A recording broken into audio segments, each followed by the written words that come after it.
बड़ी अपडेट यह है कि ईरान के सुप्रीम लीडर रहे अयातुल्लाह अली खामेनी को उनकी मौत के लगभग 4 महीने बाद दफनाया जाएगा। खामेनी को मशहद शहर में शिया इस्लाम के चर्चित इमाम रजा की पवित्र दरगाह परिसर के पास सुपुर्द खाक किया जाएगा। इससे पहले खामेनी का अंतिम संस्कार 4 मार्च को होने वाला था, लेकिन वॉर की वजह से, युद्ध की वजह से इसे टाल दिया गया। सवाल यह कि क्या खलीफा के दफन होने के साथ ही खाड़ी देशों में छिड़ा हुआ महायुद्ध भी खत्म होगा? 28 फरवरी 2026 यही वो तारीख थी जब अमेरिका इजराइल ने तेहरान पर अब तक का सबसे भीषण हवाई हमला किया था। लड़ाकू विमानों के जरिए आसमान से बेहिसाब बारूद बरसाए गए थे।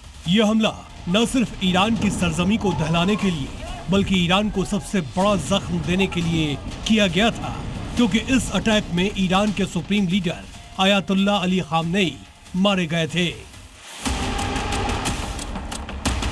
बस इसी के बाद से ईरान अमेरिका में जंग छिड़ गई। नतीजा ये हुआ, महीनों तक मिडिल ईस्ट बम गोला बारूद से धधकने लगा। खाड़ी के कोने कोने में बारूदी भूचाल आने लगा।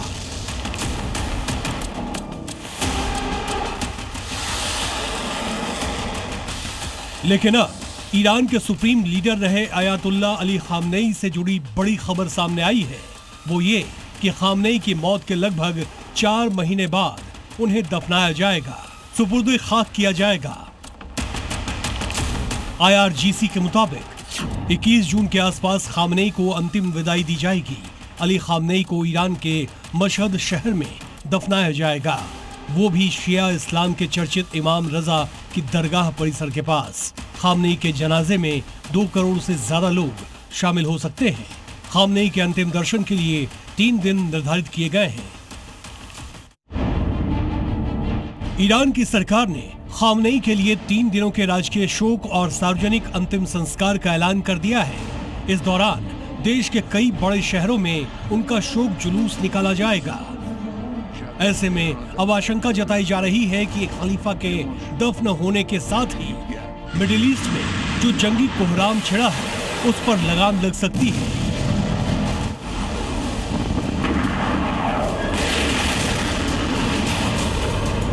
क्योंकि जब तक अमेरिका से जंग जारी थी, ईरान ने अपने सुप्रीम लीडर को दफनाया नहीं था। एक तरफ ईरान से जंग थमने के संकेत आ रहे हैं, वहीं दूसरी तरफ ट्रंप पर भी ईरान से जंग न लड़ने का दबाव बढ़ता जा रहा है। और ये दबाव ईरान या फिर किसी और मुल्क के चलते नहीं, बल्कि अमेरिका में देखने को मिल रहा है। दरअसल अमेरिका और ईरान के बढ़ते सैन्य तनाव के बीच प्रेसिडेंट डोनाल्ड ट्रंप को अपनी ही संसद में बड़े झटके का सामना करना पड़ा है। अमेरिकी संसद के निचले सदन हाउस ऑफ रिप्रेजेंटेटिव ने ईरान के खिलाफ युद्ध रोकने से जुड़े एक प्रस्ताव को मंजूरी दी है। हालांकि ये प्रस्ताव ट्रंप के विरोधी पार्टी डेमोक्रेट्स लेकर आई, लेकिन रिपब्लिकन पार्टी के कुछ सांसदों ने भी इसका समर्थन किया है। यानी ट्रंप की अपनी ही पार्टी रिपब्लिकन के सांसदों ने ईरान जंग पर पाला बदल लिया। लेकिन इन सब के बीच कुवैत के एयरपोर्ट पर जो हमला किया गया, वो खाड़ी की जंग भड़काने के लिए चिंगारी का काम कर सकता है, क्योंकि कुवैत ने बाकायदा वीडियो जारी करते हुए ईरान पर हमले का आरोप लगाया है। वहीं IRGC ने कुवैत पर हमले से साफ इनकार कर दिया। अब ये देखना होगा कि खाड़ी में जो बारूदी कोहराम छिड़ा है, वो शांत होगा या फिर और भड़क जाएगा। आने वाले चंद दिनों में ये साफ हो जाएगा। ब्यूरो रिपोर्ट, जी मीडिया।